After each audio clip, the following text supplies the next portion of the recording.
Bonjour à tous. Un appel à témoins lancé par la police de Besançon. Elle concerne un jeune bisontin de 16 ans qui n'a plus été vu depuis le 26 décembre. Sa famille a signalé la situation le lendemain.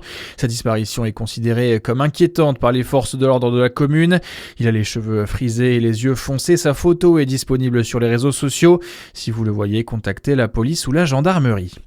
Un accident de la route hier soir. Les faits se sont produits sur la départementale 27 à Jeure dans le Jura. Un poids lourd est le seul véhicule impliqué.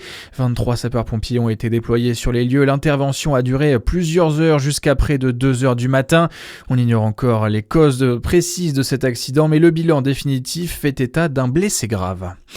Et si un département se passait de Google Street View, c'est le choix de la Côte d'Or qui lance son propre service de navigation virtuelle.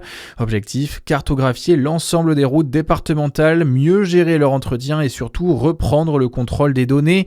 Un projet inédit présenté comme un enjeu de souveraineté numérique. Manal El Maïba. Oui, le département lance Côte d'Or Street, un service de navigation virtuelle dédié à ses 8500 km de voirie départementale.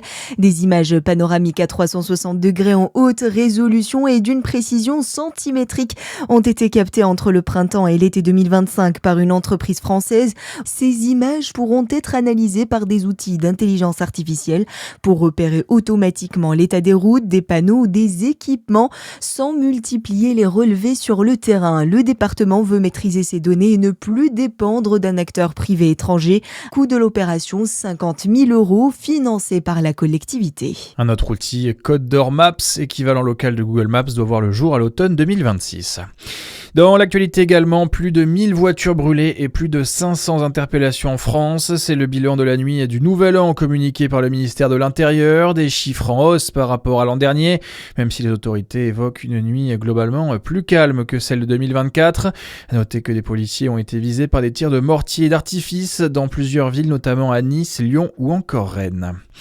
La Poste et la Banque Postale de nouveau prises pour cible. Leurs sites ont été inaccessibles une grande partie de la journée hier après une cyberattaque.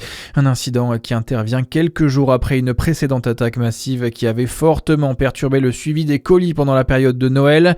Tout est finalement revenu à la normale en fin d'après-midi. Et puis, ce début d'année marqué par la libération d'un Français emprisonné au Togo. Steve Rouillard avait été arrêté en juin dernier lors d'une manifestation accusé d'atteinte à la sûreté de l'État togolais. Le ministère précise qu'une décision de justice togolaise a permis la libération de cet homme de 44 ans et qu'il est arrivé en France hier matin. Et puis, un nouveau pays intègre la zone euro en ce 1er janvier, la Bulgarie. Pour l'occasion, la Banque Centrale Européenne à Francfort s'est illuminée pour célébrer l'événement. À suivre votre météo sur Fréquence Plus.